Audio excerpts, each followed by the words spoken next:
बच्चों, कैसे हैं आप सभी। उम्मीद करती हूँ आप सभी बहुत ही अच्छे होंगे और अच्छे होने के साथ साथ अपनी पढ़ाई पर भी अच्छे से ध्यान दे रहे होंगे। तो आइए बच्चों, हिंदी व्याकरण में शुरू करते हैं हमारा अगला अध्याय, जिसका नाम है संधि, जिसे हम ज्वाइनिंग भी कहते हैं।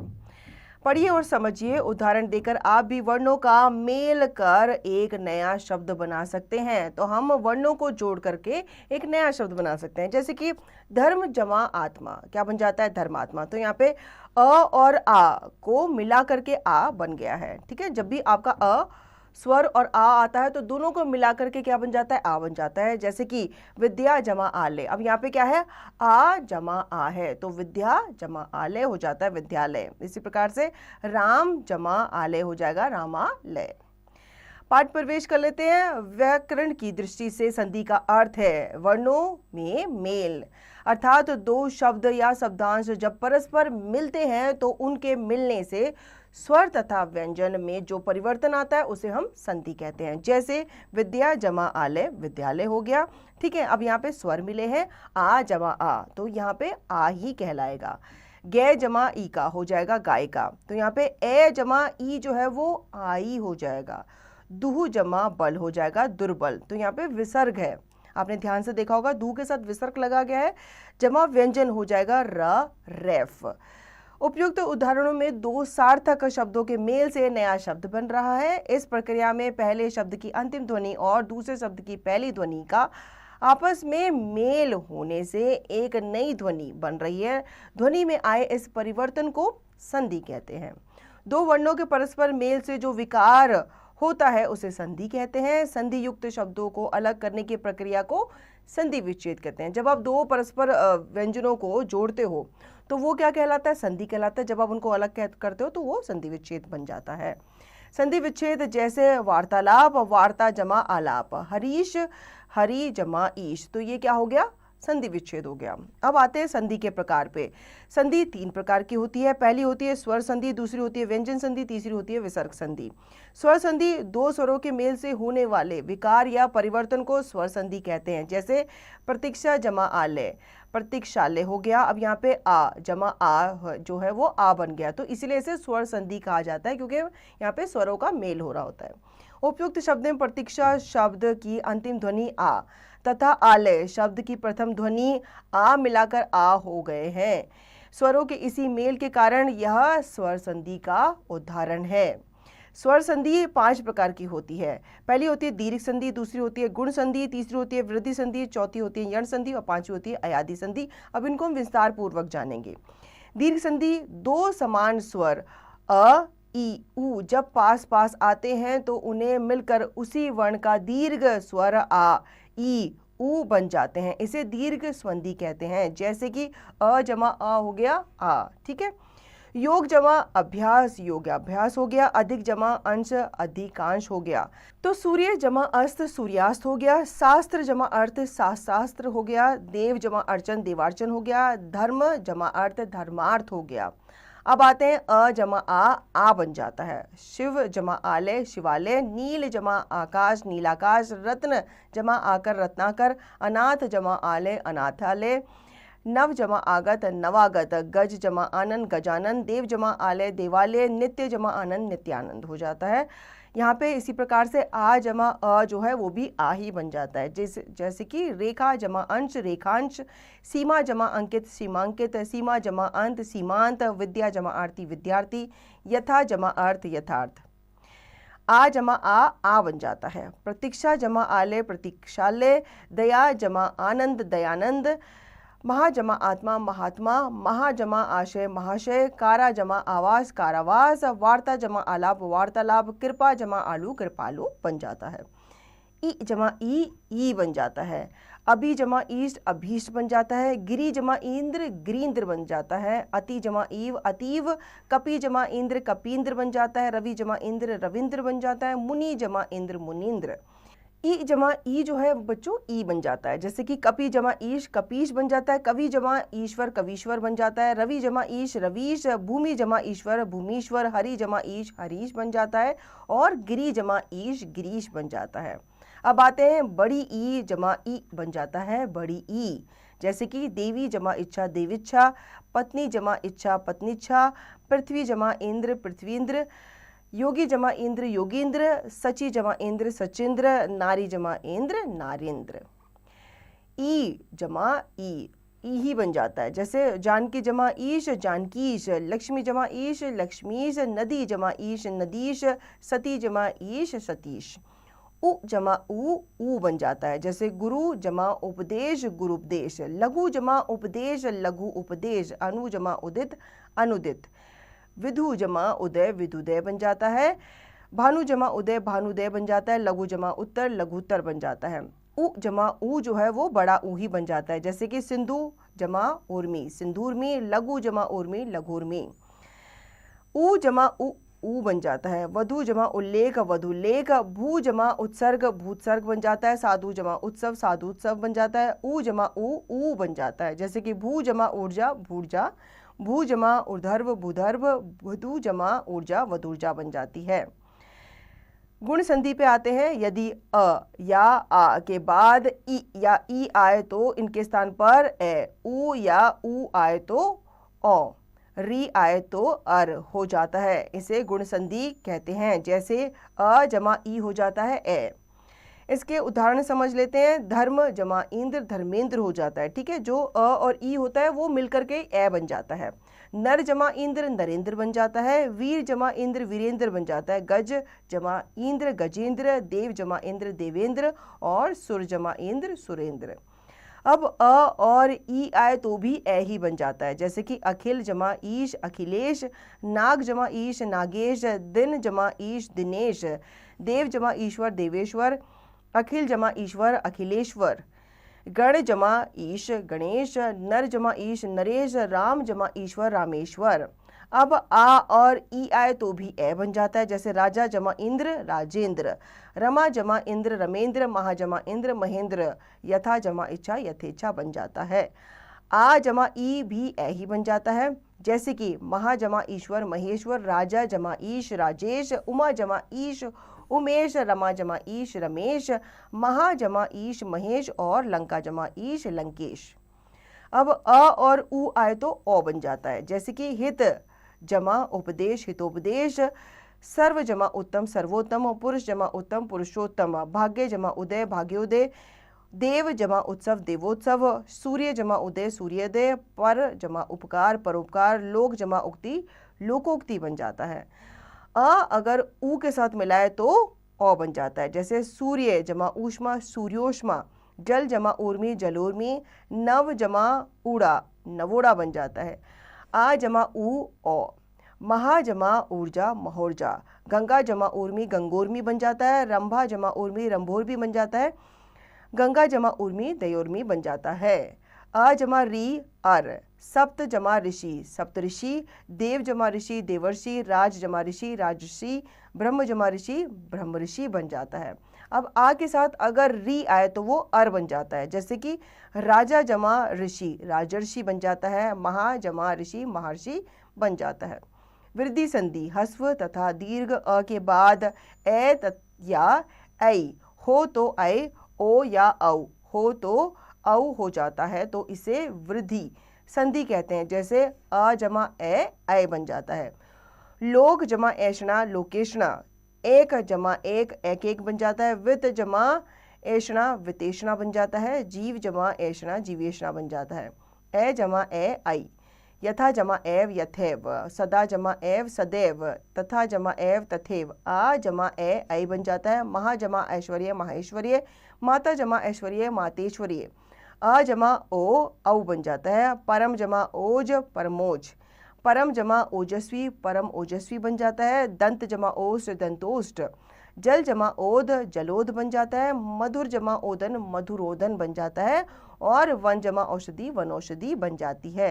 अब आते हैं आ जमा औ, क्या बन जाते हैं? औ बन जाते हैं। जैसे महा जमा ओज महोज बन जाता है। महा जमा ओजस्वी महोजस्वी बन जाता है। अ जमा औ ही बन जाता है। अत्यंत जमा औदार्य अत्यंत औदार्य बन जाता है। वन जमा औषध वनौषध, परम जमा औदार्य परमौदार्य, परम जमा औषध परमौषध बन जाता है। आ जमा औ ही बन जाता है। जैसे कि महाजमा औषध महोषध बन जाता है। महाजमा औदार्य महाऔदार्य बन जाता है। अब आते हैं यण संधि पे। हस्व तथा दीर्घ ई, उ या री के बाद कोई भिन्न स्वर आ जाए तो ई का य हलंत, उ का व हलंत, री का र हलंत हो जाता है। इसे यण संधि कहते हैं। जैसे ई जमा अ या बन जाता है, अति जमा अंत अतियंत बन जाता है, यदि जमा अपि यद्यपि बन जाता है, अति जमा अधिक अत्यधिक बन जाता है। ई जमा आ क्या बन जाता है, या बन जाता है। जैसे कि अति जमा आवश्यक अत्यावश्यक बन जाता है, वी जमा आकुल व्याकुल बन जाता है, वी जमा आप्त व्याप्त बन जाता है, इति जमा आदि इत्यादि बन जाता है। ई जमा उ यू बन जाता है। जैसे कि अति जमा उत्तम अति उत्तम, ऊपरी जमा उक्त उपयुक्त बन जाता है, प्रति जमा उपकार प्रत्युपकार बन जाता है, अभि जमा उदय अभ्युदय बन जाता है। ई जमा ऊ बन जाता है यू, नी जमा ऊन न्यून बन जाता है, वी जमा ऊ व्यू बन जाता है। अब आते हैं ऊ जमा आ क्या बन जाता है, ये व बन जाता है। जैसे कि सु जमा अस्ति स्वस्ति बन जाता है, सु जमा अच्छ स्वच्छ बन जाता है, सु जमा अल्प स्वल्प बन जाता है। अब बात करेंगे ऊ जमा आ क्या बन जाता है, ये वा बन जाता है। गुरु जमा आदेश गुरुवा देश, सु जमा आगत स्वागत, अनु जमा इति अन्विति बन जाता है। ऊ जमा ए क्या बन जाता है, वे बन जाता है। और ऊ जमा आ वा बन जाता है। ठीक है, इनके उदाहरण देख लेते हैं। अनु जमा ऐषण अन्वेषण हो जाता है, और वधु जमा आगमन वधुआगमन हो जाता है। री जमा आ रा बन जाता है। पितृ जमा आलय पित्रालय, पितृ जमा उपदेश पितृपदेश, री के साथ अगर ई आता है तो री बन जाता है। मात्र जमा इच्छा मातृच्छा। अब आते हैं अयादि संधि पे। यदि ए ऐ ओ औ के बाद कोई भिन्न स्वर आ जाए तो ए का आय, ए का आय और ओ का औ और औ का आव हो जाता है। इसे अयादि संधि कहते हैं। जैसे ए जमा अ आय हो जाता है, ए जमा अ आय हो जाता है, ने जमा अन क्या बन जाता है, नयन, गै जमा अक गायक बन जाता है, चे जमा अन चयन बन जाता है, ने जमा अक नायक बन जाता है, ए जमा ई आई, ओ जमा अ औ, गे जमा इका गायिका, भो जमा अन भवन, ने जमा इका नायिका, पो जमा अन पवन बन जाता है। ओ के साथ अगर ई आए तो वो अवी हो जाता है, और औ के साथ ई आए तो वो आवी हो जाता है। जैसे कि भौ जमा ईशे भविष्य, नौ जमा एक नाविक, पौ जमा इत्र पवित्र, ओ जमा उ ये आऊ बन जाता है, औ जमा अ ये आव बन जाता है, भौ जमा उक भावुक, पौ जमा अक पावक। अब आते हैं व्यंजन संधि पे। व्यंजन के बाद किसी स्वर या व्यंजन के आने से उस व्यंजन में जो परिवर्तन होता है वह व्यंजन संधि कहलाता है। जैसे वाक जमा ईश वागीश, सत जमा चरित्र सचरित, वी जमा सम विषम बन जाता है। तो आपने इसमें देखा होगा यहाँ पे स्वर नहीं आ रहे, व्यंजन आ रहे हैं। उपयुक्त उदाहरणों में क हलंत जमा ई व्यंजन जमा स्वर, त हलंत जमा च व्यंजन जमा व्यंजन, त तथा ई जमा स स्वर जमा व्यंजन का योग होने से विकार उत्पन्न हुआ है। इसी आधार पर व्यंजन संधि को 3 भागों में बांट सकते हैं। व्यंजन एवं स्वर का योग, जैसे दिक जमा विजय दिग्विजय, सत जमा आचार सदाचार, स्वर एवं व्यंजन का योग, जैसे आ जमा छादन आच्छादन, परि जमा छेद परिच्छेद। व्यंजन एवं व्यंजन का योग, जैसे सत जमा जन सज्जन, सम जमा मा सर्ग संसर्ग। व्यंजन संधि के नियम। किसी भी वर्ग का पहला अक्षर अपने ही वर्ग का तीसरा अक्षर हो जाता है, अर्थात क हलंत आने पर ग हलंत, च आने पर ज, ट आने पर ड, त आने पर द तथा प आने पर ब बन जाता है। जैसे क हलंत का ग हलंत हो जाता है। दिक जमा विजय दिग्विजय हो जाता है। वाक जमा जाल वाग जाल हो जाता है। दिक जमा जय दिग्गज हो जाता है। दिक जमा दर्शन दिग्दर्शन हो जाता है। वाग जमा दत्ता वाग दत्ता हो जाता है, और वाग जमा दान वागदान हो जाता है। अब च का ज हो जाता है, जैसे कि अच जमा आदि अजादी, अच जमा अंत अजंत हो जाता है। ट का ड हो जाता है। षट जमा रिपु षड रिपु, सट जमा दर्शन सड दर्शन, सट जमा आनंद षडानंद हो जाता है। त का द हो जाता है, जैसे जगत के जमा ईश जगत ईश क्या बन गया जगदीश। तत् जमा भव तद्भव, जगत जमा अम्बा जगदम्बा, सत जमा आचार सदाचार, उत जमा घाटन उद्घाटन, उत जमा यम उतयम, उत जमा गम उद्गम और सत जमा धर्म सदधर्म हो जाता है। प का ब हो जाता है, अप जमा ज अबज हो जाता है, सुप जमा अंत सुबंत हो जाता है। किसी भी वर्ग के प्रथम व्यंजन के बाद यदि किसी वर्ग का पांचवा व्यंजन आ जाता है तो प्रथम व्यंजन वर्ग के पांचवें व्यंजन में परिवर्तित हो जाता है, अर्थात क का ग, च का या, ट का ण, त का न तथा प का मा हो जाता है। जैसे क का अंगा वाक जमा मय वाड़मे हो जाता है, दिग जमा नाथ दिग्नाथ हो जाता है, दिक जमा मंडल दिंग मंडल हो जाता है। त का ण कैसे हो जाता है, षट जमा मुख षणमुख हो जाता है, सट जमा मासिक षणमासिक हो जाता है, सट जमा मास षणमास हो जाता है। त का ना हो जाता है, सत जमा मति सन्मति हो जाता है, सत जमा नारी सन्नारी, जगत जमा नाथ जगन्नाथ, उत जमा मत उन्मत हो जाता है, सत जमा मार्ग सन्मार्ग हो जाता है और तत् जमा में तन्मय हो जाता है। प का मा हो जाता है, जैसे कि अप जमा में अम में। त संबंधी नियम, त हलंत के बाद यदि च या छ हो तो त हलंत का च हलंत, ज या ज हो तो ज हलंत हो जाता है। जैसे त के बाद च या छ का च, सतचरित सच्चरित हो जाता है, जगत छाया जगत छाया हो जाता है, शरत चंद शरत चंद हो जाता है, उत जमा चारण उच्चारण हो जाता है, उत जमा चरित उच्चरित हो जाता है, उत जमा छिन्न उच्च छिन्न हो जाता है। अब आते हैं त के बाद अगर ज या झ का जा झ या झ बन जाता है, जैसे कि सत जमा जन सतजन, तत् जमा जनित तज्जनित, जगत जमा जाल जगत जाल, उच्च जमा उत जमा ज्वल उज्ज्वल हो जाता है। त के बाद ट या ठ हो तो ट हलंत तथा ड का या ढा हो तो ड हलंत में परिवर्तित हो जाता है। जैसे तत् जमा टीका टटिका, तत् सत जमा टीका सटिका, वृहत जमा टीका वृहतिका, उत जमा डयन उड्डयन हो जाता है। त हलंत के बाद ल होने पर त हलंत का ल हलंत, त हलंत जमा लीन तल्लीन, उत जमा लेख उल्लेख, उत जमा लास उल्लास हो जाता है। त के बाद श हो तो त का च तथा श का छ, उत जमा श्वास उच्छ्वास, तत् जमा शिव तत्शिव, उत जमा शिष्ट उच्छिष्ट, सत जमा शास्त्र सत्शास्त्र हो जाता है। त के बाद ह हो तो त का द तथा ह का ध, उत जमा हार उद्धार, पत जमा हति पद्धति, उत जमा हरण उद्धरण, उत जमा हत उद्धत हो जाता है। स्वर के बाद छ आने पर छ के पहले च आ जाता है। जैसे संधि जमा छेद संधि छेद, छत्र जमा छाया छत्र छाया, स्व जमा छंद स्वच्छंद, वी जमा छेद विच्छेद, वी जमा छिन्न विच्छिन्न, वृक्ष जमा छाया वृक्ष छाया, परि जमा छेद परिच्छेद, आ जमा छादन आच्छादन।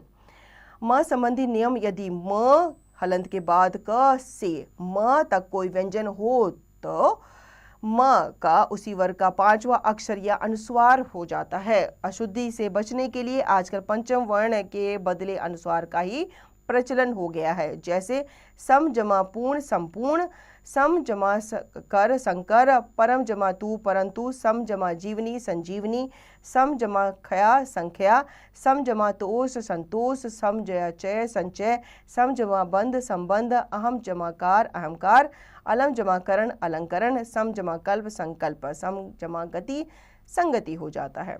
म हलन के बाद यदि फिर म वर्ण आता है तो म दवित्व मम हो जाता है। जैसे सम जमा मिश्रण सम्मिश्रण, सम जमा मुख सम्मुख हो जाता है, सम जमा मति सम्मति हो जाता है, सम जमा मानित सम्मानित हो जाता है, सम जमा मिलित सम्मिलित, सम जमा मिलन सम्मिलन और सम जमा मान सम्मान हो जाता है। म के बाद य र ल व श स ह में से कोई भी व्यंजन हो तो म का अनुस्वार हो जाता है। जैसे स्वयं जमा वर स्वयंवर, सम जमा स्मरण संस्मरण, सम जमा वाद संवाद, सम जमा लग्न संलग्न, स्वयं जमा सेवा स्वयं सेवा, सम जमा हार संहार, सम जमा रचना संरचना, सम जमा यम संयम, सम जमा योग संयोग, सम जमा शोधन संशोधन, सम जमा शय संशय, सम जमा रक्षण संरक्षण, सम जमा सार संसार, और सम जमा युक्त संयुक्त हो जाता है।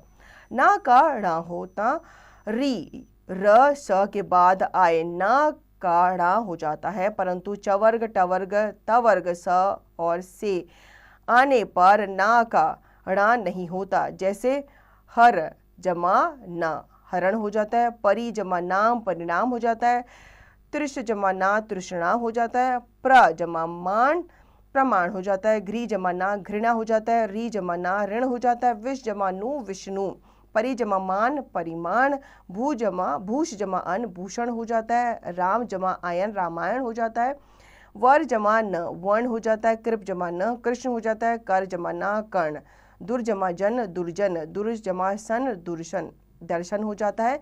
यदि किसी शब्द में स से पूर्व आ को छोड़कर कोई और स्वर आए तो स के स्थान पर श हो जाता है। जैसे सु जमा सुप्त सुषुप्त, नी जमा शेद निषेध, अभि जमा शेख अभिषेक, विष जमा सम विषम हो जाता है, नी जमा सिद्ध निषिद्ध हो जाता है, अभि जमा सिक्त अभिषिक्त हो जाता है।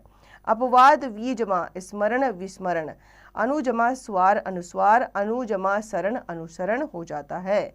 अब आते हैं विसर्ग संधि पे। विसर्ग के बाद स्वर या व्यंजन के आने से विसर्ग के स्थान पर जो विकार होता है उसे विसर्ग संधि कहते हैं। जैसे निहि जमा तेज निस्तेज, दुह जमा चक्र दुष्चक्र हो जाता है। विसर्ग के से पूर्व यदि अ हो और बाद में अ या किसी वर्ग का तीसरा चौथा पांचवा वर्ण अथवा य र ल व ह में से कोई वर्ण हो तो विसर्ग का ओ हो जाता है। जैसे मना जमा अनुकूल मनोकूल, यशा जमा अभिलाषा यशोभिलाषा, प्रथमा जमा अध्याय प्रथमोध्याय, अधा जमा गति अधोगति, तमा जमा गुण तमोगण, रजा जमा गुण रजोगण, मना जमा ज मनोज, सरह जमा ज सरोज, मना जमा विनोद मनो विनोद, पये जमा द पयोद हो जाता है। यशा जमा दा यशोदा, तपा जमा लाभ तपोलाभ, पय जमा घर पयोधर, यशा जमा धरा यशोधरा, तपा जमा भूमि तपोभूमि, मना जमा नीत मनोनीत, तपा जमा बल तपोबल, पुरा जमा हित पुरोहित, मना जमा बल मनोबल, मना जमा रथ मनोरथ हो जाता है। तेजह जमा मय तेजोमय हो जाता है। मना जमा रंजन मनोरंजन, तपा जमा वन तपोवन, और सिरह जमा रेखा शिरोरेखा हो जाता है। यदि विसर्ग से पहले अ और आ से अलग कोई स्वर हो और विसर्ग का मेल किसी स्वर किसी वर्ग के तीसरे चौथे पांचवें वर्ण या र ल व ह से हो तो विसर्ग र में परिवर्तित हो जाता है। जैसे निहि जमा अर्थक निरर्थक, निहि जमा गुण निर्गुण, दुह जमा आचार दुराचार, निहि जमा आशा निराशा, निहि जमा आमिष निरामिष, दुह जमा गुण दुर्गुण, निहि जमा उत्तर निरुत्तर, निहि जमा उत्साह निरुत्साह, दुह जमा जन दुर्जन हो जाता है। निहि जमा ईश्वर निरीश्वर, निहि जमा धन निर्धन, दुह जमा आशा दुराशा, निहि जमा उपाय निरुपाय, निहि जमा विकार निर्विकार, दुह जमा नीति दुर्नीति। यदि विसर्ग से पहले कोई स्वर हो तथा उसका मेल च छ स से हो तो विसर्ग श में परिवर्तित होता है। जैसे निहि जमा चिंत निश्चिंत, निहि जमा चय निश्चय, दुह जमा चक्र दुश्चर्क, दुह जमा चरित्र दुश्चरित्र, दुह जमा छल दुश्छल, निहि जमा छल निश्चल हो जाता है। यदि विसर्ग के साथ ता या सा हो तो विसर्ग का सा हलंत हो जाता है। जैसे मना जमा ताप मनस्ताप, विहि जमा तार विस्तार, नमा जमा ते नमस्ते, दुह जमा तर दुस्तर, अतः जमा तल अतः स्थल, निहि जमा तेज निस्तेज, निहि जमा सार निस्सार, निहि जमा संकोच निस्संकोच, दुह जमा साहस दुस्साहक, निहि जमा संग निसंग, दुह जमा सह दुस्सह, निहि जमा संतान निसंतान हो जाता है। यदि विसर्ग से पूर्व इ या उ हो और विसर्ग के बाद का ख ट ठ प फ में से कोई वर्ण हो तो विसर्ग का स हो जाता है। जैसे निहि जमा कृति निष्कृति, निहि जमा काम निष्काम, दुह जमा प्रकृति दुष्प्रकृति, निहि जमा कपह निष्कपट, दुह जमा कर दुष्कर, धनु जमा टंकार धनुष टंकार, निहि जमा दुर निष्ठुर, दुर जमा फल दुष्फल, दुह जमा परिणाम दुष्परिणाम। यदि क प फ से पूर्व विसर्ग आते हैं तो वे ज्यों के त्यों रहते हैं। जैसे अंतः जमा करण अंतःकरण, अंतः जमा पुर अंतःपुर, प्रातः जमा काल प्रातः काल, पुनः जमा फलित पुनः फलित। विसर्ग के आगे र हो तो विसर्ग का लोप हो जाता है और उससे पूर्व का स्वर्ग दीर्घ हो जाता है। जैसे निह जमा रोग निरोग, निह जमा रस नीरस, निह जमा रव नीरव, निह जमा रज नीरज। यदि अ के बाद विसर्ग हो और उसके बाद अभिन्न स्वर हो तो विसर्ग का लोप हो जाता है और फिर पास आए हुए स्वरों में संधि नहीं होती। जैसे प्रातः जमा काल प्रातः काल, अंता जमा पुन अंतपुर, अंत जमा करण अंतकरण हो जाता है। तो बच्चों इस पाठ में हमने सीखा वर्णों के पारस्परिक मेल से जो विकार या परिवर्तन होता है उसे संधि कहते हैं। संधि के 3 भेद होते हैं, स्वर संधि, व्यंजन संधि और विसर्ग संधि।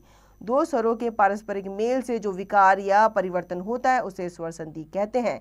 स्वर संधि के 5 भेद होते हैं, दीर्घ संधि, गुण संधि, वर्धी संधि, यण संधि और अयादि संधि। व्यंजन का व्यंजन या स्वर से मेल होने पर जो विकार उत्पन्न होता है उसे व्यंजन संधि कहते हैं। विसर्ग का मेल किसी व्यंजन या स्वर्ग के मेल से हो तो विसर्ग के स्थान पर होने वाला परिवर्तन विसर्ग संधि कहलाता है। अब आते हैं इसके अभ्यास पर कि हमने क्या सीखा। सोचकर बताइए क्या आपके नाम में कोई संधि है। संधि से शब्द रचना पर क्या प्रभाव पड़ता है। निरोग व निरोग कौन सा सही है, तो इन पर आपको सोचकर बताना है, अपने विचार व्यक्त करने हैं। अब लिखिए, सही विकल्प पर सही का चिन्ह लगाइए। तो बच्चे अपने पेंसिल और पेन लेकर तैयार हो जाइए। संधि किसे कहते हैं। वर्णों के पारस्परिक मेल को, वर्ण विच्छेद को, वर्णों के विकार को या फिर वर्ण को। तो संधि कहते हैं वर्णों के पारस्परिक मेल को। अगला है बच्चों, निम्नलिखित प्रश्नों के उत्तर लिखिए। संधि किसे कहते हैं, उदाहरण सहित स्पष्ट कीजिए। तो संधि की आपको यहाँ पर परिभाषा लिखनी है। वर्णों के पारस्परिक मेल से जो विकार या परिवर्तन होता है उसे संधि कहते हैं। और संधि के 3 भेद होते हैं, स्वर संधि, व्यंजन संधि और विसर्ग संधि, जिनके आप एक एक उदाहरण यहाँ पे दे सकते हैं। इसी प्रकार से आप बाकी प्रश्नों के उत्तर देंगे। हम बढ़ते हैं आगे। निम्नलिखित विच्छेद से संधि कीजिए और उनके भेद लिखिए। अब यहाँ पे लिखा है अति जमा अंत, ठीक है, तो हम लिखेंगे यहाँ पे अत्यंत। ये कौन सी संधि है, ये व्यंजन संधि है। इसी प्रकार से आप बाकी के शब्दों को जोड़ेंगे, संधि बना करके लिखेंगे। निम्नलिखित शब्दों में से स्वर, व्यंजन और विसर्ग संधि के उदाहरण छांटकर अलग अलग लिखिए। अब यहाँ पे आपको कुछ शब्द दिए गए हैं, आपको स्वर संधि, व्यंजन संधि और विसर्ग संधि छांटकर लिखने हैं।